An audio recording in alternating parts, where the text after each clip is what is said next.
Bueno, ¿qué fue? Bueno, la Primera Guerra Mundial fue un conflicto armado entre 1914 y 1918, el cual produjo más de 10 millones de bajas. Aquí 60 millones de soldados europeos fueron movilizados desde 1914 hasta 1918. Fue originado en Europa por rivalidades entre potencias imperialistas y se transformó en el primero en cubrir más de la mitad del planeta. Además, en su momento fue el conflicto más sangriento y antes de la Segunda Guerra Mundial, esta guerra solía llamarse la Gran Guerra o la Guerra de Guerra. La guerra comenzó con un enfrentamiento entre Austria, Hungría y Serbia, por muerte del archiduque Francisco Fernando de Austria. El imperio de Rusia se unió al conflicto, pues se considera protectora de los países eslavos y deseaba socavar la posición de Austria-Hungría en los Balcanes. ¿Cuáles fueron sus consecuencias? Durante esta guerra lucharon 65,8 millones de soldados, de los que murieron uno de cada 8, un promedio de 6.046 hombres muertos cada día de los 4 años que duró. El país más afectado fue Francia, con 1,4 millones de muertos y desaparecidos, equivalente a un 10% de la población activa masculina, acompañado por un déficit de nacimiento. ¿Cómo finalizó la guerra? Bueno, la guerra finalizó el 11 de noviembre de 1918 en Compiègne. Aquí fue donde los representantes de las potencias firmaron el armisticio con Alemania. Y aquí pues ponía fin a la guerra, a la Primera Guerra Mundial, ya que pues Alemania fue de las últimas de las potencias en rendirse. Bueno, esto duró 4 años y 3 meses y aquí los contendientes movilizaron más de 65 millones de hombres y produjeron más de 9 millones de muertos en los campos de batalla, y a los que hay que sumarle 6 millones y medio de inválidos de guerra y más de 4 millones de viudas y el doble de huérfanos. Tratado de Versalles. El Tratado de Versalles fue un acuerdo con el cual se puso fin a la Primera Guerra Mundial y se estableció paz entre los aliados y Alemania. Este se llevó a cabo en el Palacio de Versalles, París. Obtuvo 2 procesos de firma, una primera el 11 de noviembre de 1918 y una segunda el 28 de junio de 1919. Puntos del tratado.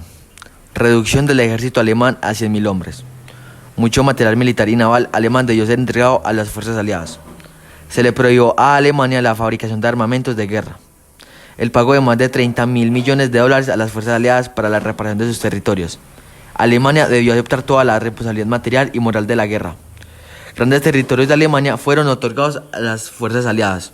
Bueno, escenarios de la guerra. Como primero tenemos a Togo, que aquí empezó la Primera Guerra Mundial. Como segundo a Somme, que aquí cerca de 1 millón de personas murieron. Como tercero a Verdún, que aquí se originó la batalla de Verdún. Cuarto tenemos a Cambrai, que es un área en el extremo del noreste de Francia. Quinto tenemos a Marne, que aquí es el río Marne, que discurre por el noreste de Francia. Tenemos a Ypres, que aquí se originaron una serie de batallas. Y por último tenemos a Aisne, que hubo 3 batallas entre 1914 y 1918. Personajes principales. Los personajes principales fueron el archiduque Francisco Fernando de Austria, Francisco José I, Guillermo II, Raymond Poincaré, Zar Nicolás II de Rusia, Mata Hari y Lawrence de Arabia. Armas de la Primera Guerra Mundial. El carro de combate o tanque. El fusil. El submarino. Bayonetas. Lanzallamas. Granadas. Ametralladora. Pistolas y rifles. Todas estas armas fueron utilizadas durante esta guerra. Bueno, algunas de las armas utilizadas en la Primera Guerra Mundial. Bueno, pues como primero tenemos al gas mostaza, que su compuesto químico es el sulfuro de bis y cloroetilo.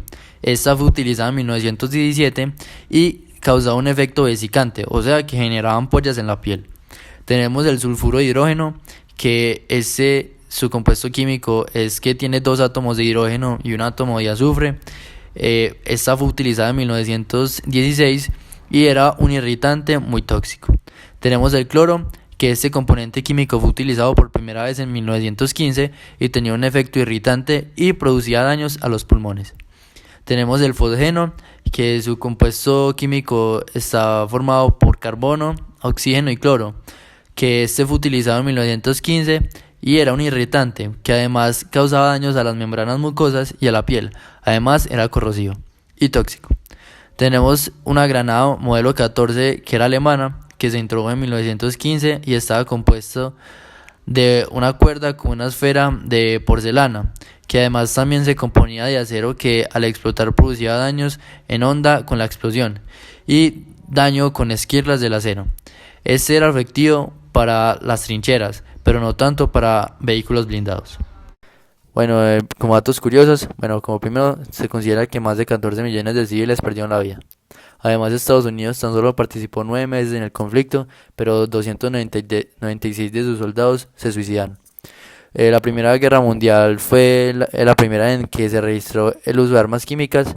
Además, también se le conoce como la Guerra de Trincheras, y además fue el primer conflicto bélico en tener submarinos, y también es un escenario perfecto para el debut de los tanques.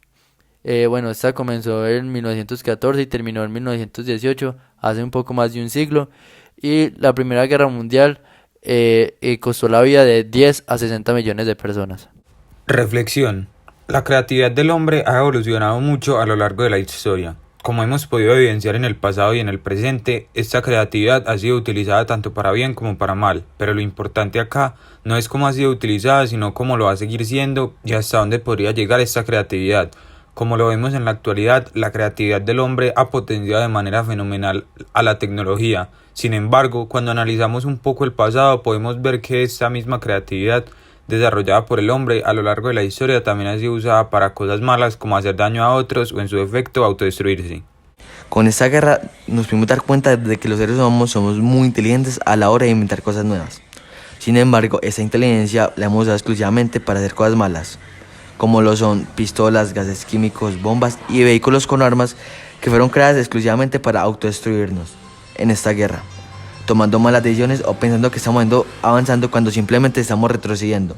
Y si nos preguntáramos si usáramos esta inteligencia para hacer cosas buenas, estaríamos mucho mejor en este mundo actualmente y seríamos más buenos como personas y humanos.